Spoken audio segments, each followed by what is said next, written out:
ایسا کوئی گناہ نہیں جو اس سورت کو پڑھنے سے معاف نہ ہو، ایسا کوئی عذاب نہیں جو اس سورت کو پڑھنے والے پر آئے۔ حضور صلی اللہ علیہ وآلہ وسلم کا فرمان ہے کہ میرے پاس جبرائیل آئے اور کہا اللہ فرماتا ہے جو اس سورت کو پڑھتا ہے۔ محترم ناظرین، حدیث جامعہ ترمذی صفحہ نمبر 3388 میں وارد ہے کہ اچانک آسمان کا افق پھٹا، ایک فرشتہ حضرت جبرائیل امین علیہ السلام رسول اللہ صلی اللہ علیہ وآلہ وسلم کے سامنے نمودار ہوئے اور عرض کی، اے محمد صلی اللہ علیہ وآلہ وسلم، آپ کا رب آپ کو سلام فرماتا ہے اور اختیار دیتا ہے، کہہ دیجئے کہ ایسا کوئی شخص نہیں جو گناہ عظیم رکھتا ہو، قرآن پاک کی یہ صورت پڑھ کر اپنی اللہ تعالیٰ سے بخشش طلب کرے اور اللہ تعالیٰ اس کی دعا قبول نہ کرے۔ اللہ سبحانہ و تعالیٰ اس صورت کو پڑھنے کے ساتھ اس کی دعا مانگنا قبول فرماتا ہے۔ جو شخص روزانہ صبح اور شام یہ صورت پڑھے گا، اس کی روزی میں برکت ہوگی، عذاب قبر سے بچا رہے گا، موت کے وقت اس کی روح کے واسطے جنت میں داخلوں کے لیے تمام دروازے کھول دیے جائیں گے۔ تو ناظرین، آج ہم آپ کو قرآن پاک کی ایک عظیم صورت کے بارے میں بتانے جا رہے ہیں کہ جو شخص اس صورت کی تلاوت کرتا ہے اس کا کوئی گناہ ایسا نہیں جو اس صورت کے پڑھنے سے معاف نہ ہو، اور ایسا کوئی عذاب نہیں جو اس صورت کو پڑھنے والے پر آئے۔ محترم ناظرین، حضرت ابن عباس رضی اللہ تعالیٰ عنہ فرماتے ہیں کہ ہم رسول کریم صلی اللہ علیہ وآلہ وسلم کے ساتھ بیٹھے تھے اور آپ صلی اللہ علیہ وآلہ وسلم کے ساتھ حضرت جبرائیل امین سرگوشی فرما رہے تھے کہ اتنے میں آسمان کا افق پھٹا اور حضرت جبرائیل امین علیہ السلام سکڑ گئے اور ان کا بعض جسم بعض کے ساتھ داخل ہونے لگا اور وہ زمین کے ساتھ مل گئے۔ بس اچانک ایک اور فرشتہ رسول اللہ صلی اللہ علیہ وآلہ وسلم کے سامنے نمودار ہوا اور عرض کی، اے محمد صلی اللہ علیہ وآلہ وسلم، آپ کا رب آپ کو اختیار دیتا ہے کہ آپ شاہ حکومت نبی بنیں یا عبادت گزار نبی۔ رسول اللہ صلی اللہ علیہ وآلہ وسلم نے فرمایا، جبکہ اسی وقت حضرت جبرائیل امین علیہ السلام نے اپنے ہاتھ کے ساتھ اشارہ کیا کہ پستی اختیار کی جائے۔ بس میں نے پہچانا کہ یہ مجھے نصیحت کر رہے ہیں۔ میں نے کہا، یہ عبادت گزار نبی بننا چاہتا ہوں۔ بس وہ فرشتہ آسمان کی طرف چڑھ گیا۔ پھر میں نے کہا، اے جبرائیل، میں تم سے اس کے متعلق پوچھنا چاہتا ہوں، مگر جب میں نے تیرا حال دیکھا تو روک دیا۔ اے جبرائیل، یہ کون تھا؟ عرض کیا، یہ اسرافیل علیہ السلام تھے، جس دن سے اللہ تبارک و تعالیٰ نے انہیں پیدا فرمایا، تب سے یہ خدا تعالیٰ کے حضور صف بستہ کھڑے ہیں اور خدا تعالیٰ کے سامنے کبھی نظر نہیں اٹھائی۔ اس کے اور رب کے درمیان نور کے 70 حجاب ہیں، کوئی نور بھی ایسا نہیں مگر جب یہ اس کے قریب ہو جائے تو جل جائے۔ لوح محفوظ اس کے سامنے ہے۔ جب اللہ تعالیٰ آسمان یا زمین میں کسی کا حکم دیتے ہیں تو لوح محفوظ بلند ہو جاتا ہے، بس یہ اپنی پیشانی کو حرکت دیتے ہیں اور اس میں نظر کرتا ہے۔ اگر تو وہ حکم میرے متعلق ہو تو یہ مجھے حکم دیتا ہے، اور میکائیل علیہ السلام کے متعلق ہو تو اسے حکم دیتا ہے، اور اگر ملک الموت حضرت اسرائیل علیہ السلام کے متعلق کوئی پیغام ہو تو یہ اسے حکم دیتا ہے۔ نبی کریم صلی اللہ علیہ وآلہ وسلم نے فرمایا کہ حضرت میکائیل علیہ السلام کس کام پر مامور ہیں؟ عرض کیا، نباتات پر۔ میں نے کہا کہ ملک الموت کس کام پر مقرر ہیں؟ عرض کیا کہ روح قبض کرنے پر۔ حضرت جبرائیل امین علیہ السلام نے عرض کی کہ میں نے گمان کیا کہ اسرافیل علیہ السلام کے اترنے کے متعلق قیامت قائم ہونے کا وقت آن پہنچا ہے، اور آپ نے جو میرا حال دیکھا تھا یہ قیامت کے قائم ہونے کے خوف سے تھا کہ شاید حضرت اسرافیل علیہ السلام آپ صلی اللہ علیہ وآلہ وسلم کے پاس قیامت قائم ہونے کی اطلاع دینے کے لیے نازل ہوئے ہیں۔ بحوالہ حدیث طبرانی کبیر، ایک شخص حضرت علی کرم اللہ وجہ الکریم کے پاس آیا اور اس نے حضرت علی رضی اللہ تعالیٰ عنہ سے ایک بہت ہی عجیب سوال کیا۔ اس نے کہا، کیا اللہ تعالیٰ کے پاس اتنی قدرت ہے کہ دنیا کو چھوٹا کیے بنا اور انڈے کو بڑا کیے بنا پوری دنیا کو انڈے میں ڈال دے؟ حضرت علی رضی اللہ تعالیٰ عنہ کا اس کا سوال سن کر بہت مسکرائے اور فرمایا، اے بندہ خدا، تو کہہ رہا ہے کہ کیا اللہ پاک ایسا کر سکتا ہے؟ مگر اللہ نے ایسا کر دیا ہے، مگر تجھے خبر نہیں۔ وہ شخص بہت حیران ہوا اور کہہ اٹھا، وہ کیسے؟ حضرت علی کرم اللہ وجہ الکریم نے فرمایا کہ تمہاری آنکھ میں جو گول سا موتی ہے وہ تو انڈے سے بھی چھوٹا ہے، مگر اس سے تم پوری دنیا دیکھ سکتے ہو، کیا ایسا نہیں؟ اس نے کہا کہ ایسا ہی ہے۔ حضرت علی کرم اللہ وجہ الکریم نے فرمایا کہ اللہ تعالیٰ نے آنکھ میں پوری دنیا بند کر دی ہے، وہ ہر چیز پر قدرت رکھتا ہے۔ ایک عورت امیر المومنین عمر بن خطاب رضی اللہ عنہ کے پاس آئی اور کہا کہ میں نے اپنے شوہر سے زیادہ اچھا کوئی مرد نہیں دیکھا۔ رات بھر عبادت کرتا ہے، نماز پڑھتا ہے اور اللہ کی پاکی بیان کرتا ہے اور دن بھر نفلی روزہ رکھتا ہے۔ چنانچہ حضرت عمر فاروق رضی اللہ عنہ نے اس کے مرد کی تعریف کی اور دعائیں دی، اور وہ شرما کر جانے لگی تو حضرت عمر رضی اللہ عنہ کے پاس بیٹھے حضرت کعب رضی اللہ عنہ نے کہا کہ دراصل اس عورت نے آپ تک اپنے خاوند کی شکایت پہنچائی ہے کہ آپ اس کے شوہر سے اس کا حق دلائیں۔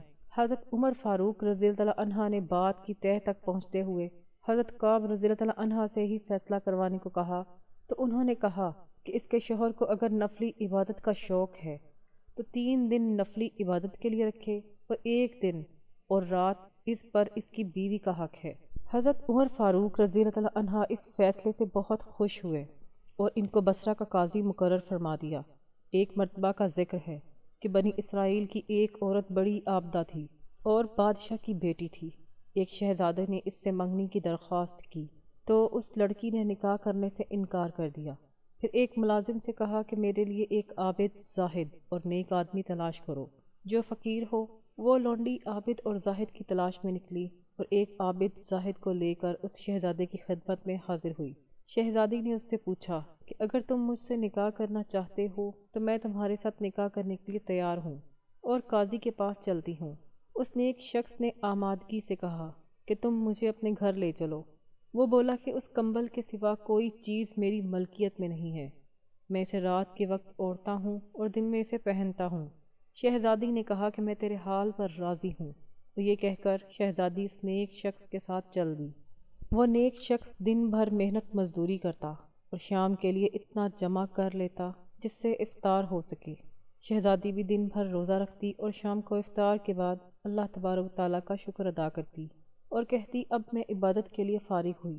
ایک دن اس نیک شخص کو کچھ نہ ملا، انتہائی شوق گزرا اور وہ گھبرا گیا کہ میری بیوی روزہ سے گھر میں بیٹھی ہوئی ہے کہ میں اس کے لیے کچھ لے کر آؤں۔ یہ سوچ کر اس نے وضو کیا اور نماز پڑھ کر بارگاہ خداوندی میں دعا مانگی، اے اللہ پاک، تو جانتا ہے کہ میں نے تو اس سے دنیا کے لیے کچھ طلب نہیں کیا، اور میں تجھ سے اپنی نیک بیوی کے لیے، بیوی کی رضامندی کے لیے یہ طلب کرتا ہوں، تو مجھے اپنے پاس سے رزق عطا فرما، تو ہی بہترین رازق ہے۔ اسی وقت آسمان سے ایک موتی گرا۔ وہ نیک شخص اس موتی کو لے کر اپنی بیوی کے پاس گیا، اور جب اس کی بیوی نے وہ موتی دیکھا تو ڈر گئی اور کہنے لگی کہ تم یہ موتی کہاں سے لائے ہو؟ اور ایسا قیمتی موتی تو میں نے اپنے باپ کے پاس بھی نہیں دیکھا، اتنا قیمتی موتی تو میں نے آج تک نہیں دیکھا۔ اس نیک شخص نے کہا میں نے آج رزق کی خاطر محنت مزدوری کی مگر مجھے کچھ بھی نہیں ملا، اور میں نے سوچا کہ میری نیک بیوی روزہ اختیار کرنے کی خاطر میری منتظر ہوگی اور میں خالی ہاتھ گھر واپس کیسے لوٹوں۔ میں نے اللہ تعالیٰ کی بارگاہ اقدس میں دعا مانگی اور اللہ تعالیٰ نے آسمان سے میرے لیے یہ موتی نازل فرما دیا۔ شہزادی بولی تم اسی جگہ جاؤ جہاں تم نے اللہ تبارک و تعالیٰ سے دعا مانگی تھی، اور یہ گریہ و زاری کے ساتھ بارگاہ خداوندی میں یوں دعا کرو، اے اللہ تعالیٰ، اے میرے مالک اور پروردگار، اگر تو نے یہ موتی ہمیں دنیاوی رزق کے طور پر عطا فرمایا ہے تو اس میں ہمیں برکت دے، اور اگر آخرت کے ذخیرہ میں سے یہ موتی عطا فرمائی ہے تو اسے واپس لے لے۔ اس نیک شخص نے ایسا ہی کیا اور اللہ تبارک و تعالیٰ نے وہ موتی واپس لے لیا۔ اس نے واپس آ کر تمام حقیقت شہزادی کو بتائی تو شہزادی نے اللہ تعالیٰ کا شکر ادا کیا اور کہا یا اللہ تو بڑا رحیم اور کریم ہے۔ حضرت عبداللہ بن عباس رضی اللہ عنہ سے مروی ہے، وہ فرماتے ہیں کہ حضور نبی کریم صلی اللہ علیہ وآلہ وسلم نے فرمایا کہ میری امت کی عورتوں میں سب سے افضل ترین عورت وہ ہے جو اپنے شوہر کے ساتھ حسن سلوک سے پیش آئے اور اپنے شوہر کی خواہش کے مطابق فرما برداری کرتی رہے، اور ان کی ہونے والی اولاد اللہ کے سائے میں ہوگی سوائے ان کاموں کے جو گناہ کے کام ہیں۔ اور ایسی عورت کو رات اور دن میں ایسے 1000 شہیدوں کا ثواب ملتا ہے جو اللہ تبارک و تعالیٰ کی راہ میں صبر کے ساتھ شہید ہوتے ہیں اور اس کے اجر کی توقع اللہ تعالیٰ سے رکھتے ہیں۔ حضرت عائشہ صدیقہ رضی اللہ عنہا فرماتی ہیں کہ جب حضرت علی رضی اللہ عنہ ہمارے گھر آتے تو میرے بابا ابو بکر صدیق رضی اللہ عنہ سارے کام چھوڑ کر ہمارے گھر آ جاتے، اور حضرت علی رضی اللہ عنہ کا چہرہ دیکھتے تو میں کہتی کہ بابا آپ ہمارے گھر آتے ہیں اور علی کا چہرہ دیکھتے رہتے ہو، اس کی کیا وجہ ہے؟ تو میرے بابا حضرت ابو بکر صدیق رضی اللہ عنہ نے کہا کہ بیٹے غلطی نہ کرو، میں نے اپنے کانوں سے سنا ہے کہ رسول اللہ صلی اللہ علیہ وآلہ وسلم فرماتے ہیں کہ علی کا چہرہ دیکھنا عبادت ہے، کہ رسول اللہ صلی اللہ علیہ وآلہ وسلم نے فرمایا کہ خواب میں میرے پاس میرے رب کا ایک آنے والا فرشتہ آیا، اس نے مجھے خبر دی کہ آپ صلی اللہ علیہ وآلہ وسلم نے فرمایا، اس نے مجھے خوشخبری دی کہ میری امت میں سے جو کوئی اس حال میں مرے کہ اللہ تبارک و تعالیٰ کے ساتھ اس نے کسی کو بھی شریک نہ کیا ہو تو وہ جنت میں جائے گا۔ اس پر میں نے پوچھا اگرچہ اس نے زنا کیا ہو، اگرچہ اس نے چوری کی ہو؟ نبی کریم صلی اللہ علیہ وآلہ وسلم نے فرمایا کہ ہاں، اگرچہ اس نے زنا کیا ہو یا اس نے چوری کی ہو۔ حضرت کعب بن مالک رضی اللہ عنہ فرماتے ہیں کہ رسول اللہ صلی اللہ علیہ وآلہ وسلم کی خدمت اقدس میں حضرت جابر رضی اللہ عنہ حاضر ہوئے اور آپ صلی اللہ علیہ وآلہ وسلم کا چہرہ متغیر پایا۔ جب حضرت جابر رضی اللہ عنہ اسی وقت اپنے گھر گئے، اپنی زوجہ سے فرمایا کہ میں نے دیکھا ہے کہ رسول کریم صلی اللہ علیہ وآلہ وسلم کا چہرہ انور متغیر تھا، میرا خیال ہے کہ بھوک کی وجہ سے ایسا ہے، کیا اب تیرے پاس کچھ کھانے کو ہے؟ بیوی نے عرض کیا واللہ اس بکری اور کچھ بچے ہوئے آٹے کے سوا گھر میں کچھ نہیں۔ حضرت جابر رضی اللہ عنہ نے اسی وقت بکری کو ذبح کیا اور فرمایا کہ جلدی جلدی گوشت اور روٹیاں تیار کر دو۔ جب کھانا تیار ہو گیا تو ایک بڑے پیالے میں رکھ کر حضور اقدس صلی اللہ علیہ وآلہ وسلم کی خدمت اقدس میں کھانا حاضر کر دیا۔ بس حضور نبی کریم صلی اللہ علیہ وآلہ وسلم نے فرمایا کہ اے جابر اپنی قوم کو جمع کرو۔ فرماتے ہیں کہ میں اپنی قوم کو لے کر حضور نبی کریم صلی اللہ علیہ وآلہ وسلم کی خدمت میں حاضر ہوا۔ آپ نے فرمایا کہ ان لوگوں کو الگ الگ ٹولیاں بنا کر میرے پاس بھیجتے رہو۔ اس طرح وہ ٹولیاں بنا بنا کر کھانے لگے۔ جب ایک ٹولی سیر ہو کر کھا لیتی، جی بھر کر کھا لیتی، تو دوسری ٹولی آ جاتی، کھانا کھانے کے لیے وہ بھی سیر ہو کر کھا لیتی، یہاں تک کہ سب نے کھانا کھا لیا اور برتن میں کھانا جوں کا توں بلکہ پہلے سے بھی زیادہ موجود تھا۔ جبکہ صحابہ کرام رضوان اللہ علیہ اجمعین کھانا کھانے لگے تو آپ صلی اللہ علیہ وآلہ وسلم نے فرمایا کہ کھانا کھاؤ مگر ہڈیاں نہ توڑنا۔ پھر آپ نے ہڈیوں کو جمع فرمایا اور ان پر ہاتھ مبارک رکھا اور کچھ پڑھا جسے میں نے سنا۔ وہ بکری کان جھاڑتے ہوئے اٹھ کھڑی ہوئی۔ آپ صلی اللہ علیہ وآلہ وسلم نے فرمایا کہ اے جابر اپنی بکری لے جاؤ۔ حضرت جابر رضی اللہ عنہ فرماتے ہیں کہ میں اپنی بکری لے کر اپنی بیوی کے پاس آیا تو وہ بولی یہ کیا ہے؟ میں نے کہا کہ واللہ یہ ہماری وہی بکری ہے جس کو ہم نے ذبح کیا تھا۔ حضور اقدس صلی اللہ علیہ وآلہ وسلم کی دعا سے حق تعالیٰ نے اس بکری کو زندہ کر دیا ہے۔ یہ سن کر حضرت جابر رضی اللہ عنہ کی بیوی نے کہا کہ میں گواہی دیتی ہوں کہ حضور نبی اکرم صلی اللہ علیہ وآلہ وسلم اللہ تعالیٰ کے سچے رسول ہیں۔ جب حضرت جابر رضی اللہ عنہ نے بکری کو ذبح کیا تو ان کے دو چھوٹے صاحبزادے بھی وہاں موجود تھے جو بکری کو ذبح ہوتے ہوئے دیکھ رہے تھے۔ جنہوں نے بکری ذبح ہوتی ہوئی دیکھی وہ دونوں چھری لے کر چھت پر گئے۔ بڑے بیٹے نے چھوٹے بیٹے سے کہا کہ آؤ میں تمہارے ساتھ ایسا ہی معاملہ کروں جیسے ہمارے والد گرامی نے کیا، اور گلے پر چھری چلا دی اور نادانی میں اس کو ذبح کر دیا اور اس کا سر تن سے جدا کر دیا۔ جیسے بچوں کی ماں نے اس منظر کو دیکھا تو فوراً بھاگی اور بڑا بچہ ڈر کر بھاگا اور خوف سے چھت سے گرا اور مر گیا۔ حضرت جابر رضی اللہ عنہ کی زوجہ نے دونوں بچوں کی لاشوں کو اٹھایا اور اندر لا کر رکھ دیا، اس خیال سے شور اور واویلا نہ کیا کہ کہیں اس سے نبی کریم صلی اللہ علیہ وآلہ وسلم پریشان نہ ہوں اور یہ دعوت بے وجہ ضائع نہ ہو جائے۔ نہایت ہی صبر و استقلال کے ساتھ بچوں پر کپڑا ڈال دیا، اس بارے میں کسی کو بھی بتلایا نہ، حتیٰ کہ حضرت جابر رضی اللہ عنہ کو بھی نہ بتلایا۔ گرچہ دل صدمے سے نڈھال اور خون کے آنسو رو رہا تھا مگر اس کے باوجود چہرے پر کوئی پریشانی نہ تھی، بلکہ چہرے کی تازگی کو برقرار رکھا اور کھانا پکایا۔ جب رسالت مآب حضور اقدس صلی اللہ علیہ وآلہ وسلم تشریف لائے، کھانا تیار کیا گیا تو اس وقت حضرت جبرائیل امین علیہ السلام حاضر خدمت ہوئے اور عرض کیا یا رسول اللہ صلی اللہ علیہ وآلہ وسلم، حضرت جابر رضی اللہ عنہ کو حکم دیں کہ وہ اپنے صاحبزادے کو بلا لیں تاکہ وہ بھی آپ صلی اللہ علیہ وآلہ وسلم کے ہمراہ کھانا کھانے کا شرف حاصل کریں۔ آپ صلی اللہ علیہ وآلہ وسلم نے فرمایا کہ اے جابر، اپنے فرزند کو فوراً بلا لاؤ۔ حضرت جابر رضی اللہ تعالیٰ عنہ فوراً باہر تشریف اور اپنی زوجہ محترمہ کو فرمایا کہ بچوں کو بلاؤ تاکہ حضور اقدس صلی اللہ علیہ وآلہ وسلم کے ساتھ کھانا کھائیں۔ انہیں حضور صلی اللہ علیہ وآلہ وسلم بلا رہے ہیں۔ انہوں نے عرض کیا کہ بچے موجود نہیں۔ حضرت جابر رضی اللہ تعالیٰ عنہ نے آ کر حضور نبی محترم صلی اللہ علیہ وآلہ وسلم کی خدمت اقدس میں عرض کیا، یا رسول اللہ صلی اللہ علیہ وآلہ وسلم، بچے گھر میں موجود نہیں ہیں۔ اس پر نبی اکرم صلی اللہ علیہ وآلہ وسلم نے فرمایا کہ اے جابر، اللہ تعالیٰ کا حکم ہے کہ جلدی بچوں کو بلا لاؤ۔ حضرت جابر رضی اللہ تعالیٰ عنہ دوبارہ اپنی زوجہ محترمہ کے پاس آئے اور فرمایا کہ اللہ تعالیٰ کا حکم ہے، اس لیے بچوں کو جہاں بھی ہیں جلدی بلا لاؤ۔ بچوں کی ماں جو پہلے ہی غم سے نڈھال تھی، آنسوں کے سمندر کو آنکھوں میں سمائے ہوئے صبر و استغلال اور حوصلے کے ساتھ حضور پر نور رحمت عالم صلی اللہ علیہ وآلہ وسلم کی دعوت کر رہی تھی، اس نے جب یہ سنا تو آنسوؤں کا وہ سمندر جو بڑی مشکل سے رکا ہوا تھا وہ آنکھوں سے جھلک پڑا اور روتے ہوئے عرض کیا کہ میں اب اپنے بچوں کو نہیں بلا سکتی۔ حضرت جابر رضی اللہ عنہ نے فرمایا کہ روتی کیوں ہے؟ آخر وجہ کیا ہے؟ کیا بات ہے؟ مجھے بتاؤ تو صحیح۔ غموں سے نڈھال ماں حضرت جابر رضی اللہ عنہ کو کمرے کے اندر لے گئی اور دونوں شہزادوں کی لاشوں سے چادر ہٹائی اور عرض کیا کہ یہ کب کے اس دنیا سے جا چکے ہیں۔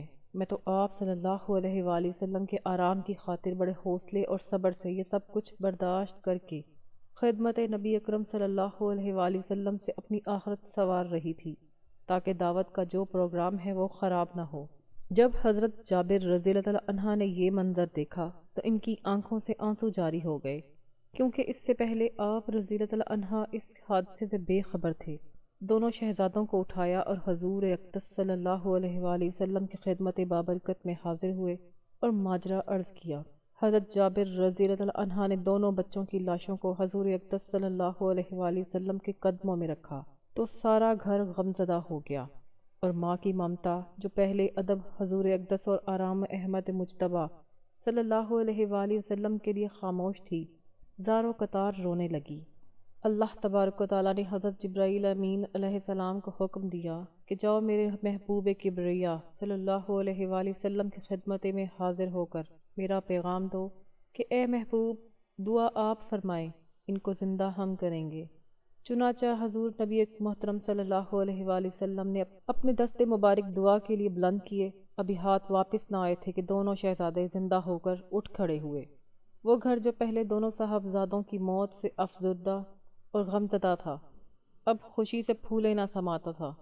حضور اقدس صلی اللہ علیہ وآلہ وسلم نے دونوں شہزادوں کے ساتھ مل کر کھانا تناول فرمایا۔ سبحان اللہ۔ تو ناظرین محترم، وقت کی نزاکت کو مد نظر رکھتے ہوئے آپ کو اس صورت کے بارے میں بتاتے ہیں کہ جس کے بارے میں حضور صلی اللہ علیہ وآلہ وسلم نے ارشاد فرمایا کہ میرے پاس جبرائیل امین علیہ السلام حاضر ہوئے اور عرض کی کہ جو اس صورت کی تلاوت کرتا ہے اللہ تبارک و تعالیٰ اس کو تمام گناہوں سے بخش دیتا ہے، اس کی ہر دعا قبول فرماتا ہے، اس پر کوئی عذاب نہیں آتا اور اس کی تمام دعائیں قبول کی جاتی ہیں، اور جو شخص صبح شام اس صورت کی تلاوت کرتا ہے اس کی روزی میں برکت ہوگی، عذاب قبر سے بچا رہے گا، موت کے وقت اس کی روح کے واسطے جنت میں داخلے کے لیے تمام دروازے کھل جائیں گے۔ تو ناظرین محترم، وہ صورت واقعہ ہے۔ ناظرین، اس صورت کو پڑھنے کے لیے آپ نے سب سے پہلے وضو کرنا ہے۔ وضو کرنے کے بعد ایک مرتبہ آپ نے حضور پاک صلی اللہ علیہ وآلہ وسلم کی ذات اقدس پر درود پاک کا نذرانہ پیش کرنا ہے۔ ایک مرتبہ ثواب کے لیے میرے ساتھ بھی درود پاک پڑھ لیں۔ اللہم صلی علی محمد وعلی آل محمد کما صلیت علی ابراہیم وعلی آل ابراہیم انک حمید مجید۔ اللہم بارک علی محمد وعلی آل محمد کما بارکت علی ابراہیم وعلی آل ابراہیم انک حمید مجید۔ تو ناظرین، درود پاک پڑھنے کے بعد آپ نے صورت واقعہ کی ایک مرتبہ تلاوت کرنی ہے۔ اس صورت کو اگر آپ صبح شام پڑھنا چاہیں تو صبح شام بھی پڑھ سکتے ہیں، ورنہ اگر آپ اس کو روزانہ رات کو سوتے وقت پڑھنے کا معمول بنا لیں تو کوئی ایسا گناہ نہیں جو اس صورت کی تلاوت کرنے سے معاف نہ ہو، اور کوئی ایسا عذاب نہیں جو اس صورت کی تلاوت کرنے سے پڑھنے والے پر آئے۔ یہ صورت اپنے پڑھنے والے کے لیے سفارش بن کر آتی ہے۔ اور اللہ تعالیٰ سے اس کی بخشش کروا لیتی ہے۔